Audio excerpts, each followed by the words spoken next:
Hi everybody, this is John with the second video to the first challenge, Knit Your Life. I wanted to just start with showing off these new needles for a moment. These are the long lace tips. I'd already had the 10.5 and the 10.75, and so they all fit into the turbo case beautifully, and you know, for me, it's not pink. So I appreciate that consideration that was made. You've seen from several of the other contestants the sampling yarns that we had received, and there were some that I was immediately drawn to, others that didn't feel so right for the project. The only real heartbreak in this great assortment was the Unisono.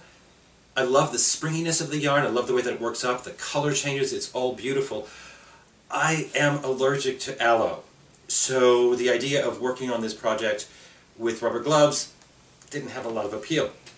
But I cannot be disappointed, really, because the assortment here that we were given is really quite delicious. So, what I ended up with,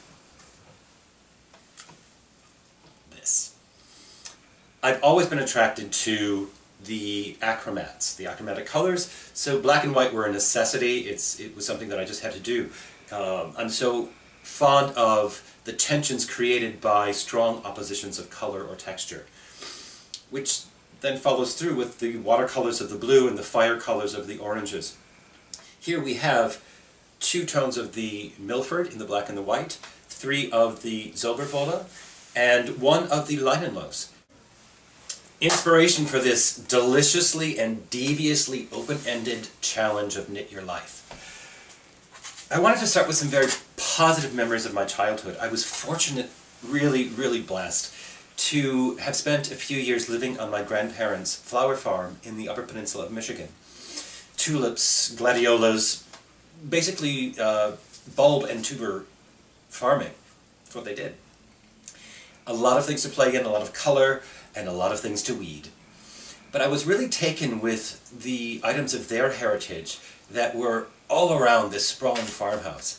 And there's a very strong memory in my head of Delft blue tiles. There's an image of a Delft blue tile, not one of theirs. And so, wetting the flower with the tiling, I decided to create a dozen different floral motifs in mosaic slip stitches, which will definitely be on the final piece. They're already on the final piece, so they're there. 20-some years later, I find myself in the middle of Manhattan working at some of the most prestigious cultural institutions of the country, at Lincoln Center. And after doing that for several years, I found myself on Museum Mile across Central Park, working in the visual arts world. So this farm boy from the middle of nowhere ends up in Manhattan having amazing conversations, working on amazing projects with really amazing world-class artists. How do you thread that all into one piece? I've been able to find some ways through, and one is in the artwork of Mondrian. This is fairly typical of his work, or what we think of as typical of his work. And there's also that strong rectilinear form of his work, of living in Manhattan, and of music symbology. Music very important to me. So those are the threads that tie all of that through, and I decided to work on a woman's garment.